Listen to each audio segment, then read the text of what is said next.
High বন্ধুরা, আসসালামু আলাইকুম। কেমন আছো তোমরা? আশা করি ভালো আছো। চলে আসলাম সাজেকে, আর সাজেকে এসে কিন্তু এই ধরনের সুন্দর সুন্দর রঙের ভুট্টাগুলো দেখা মিলল। লাল, নীল, বেগুনি, সবুজ রঙের, এমনকি স্বচ্ছ রঙেরও হয়, যা গ্লাস জেম কর্ন বা ইন্ডিয়ান কর্ন নামে পরিচিত। এই ভুট্টাগুলো সাধারণত প্রাকৃতিকভাবে বিভিন্ন রঙের হয়। বন্ধুরা, এই ভুট্টাগুলো দেখতে কিন্তু অসাধারণ। বড়গুলো 50 টাকা ও ছোটোগুলো 30 টাকা করে এখানে। আমি এটি বেছে নিলাম।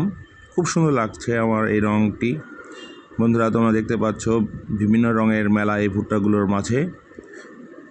বড়গুলো 50 টাকা, ছোটোগুলো 30 টাকা। এখন সুন্দর করে আমি ভুট্টাগুলো ভেজে নিচ্ছি।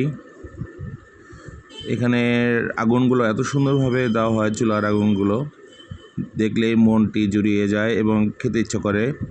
আর এদের সব কিছু খুব পরিষ্কার। ভুট্টাটাই প্রথমে ধুয়ে নিল, পরিষ্কার করে নিল, তারপরে পোড়াচ্ছে।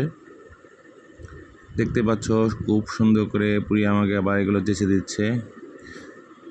পরিষ্কার করার পর এখানে সস দিল এবং লবণ দিচ্ছে। এদের একটি স্পেশাল টক আছে, এই যে দেখাচ্ছি, এটা তেঁতুলের টক। বিভিন্ন মশলার মাঝে এই তেঁতুলগুলো এত টেস্ট হয়ে থাকে, যারা খেয়েছে শুধু তারাই বুঝতে পারবে। আমার কিন্তু খুব বেশ লেগেছিল এই তেঁতুলের টকটি।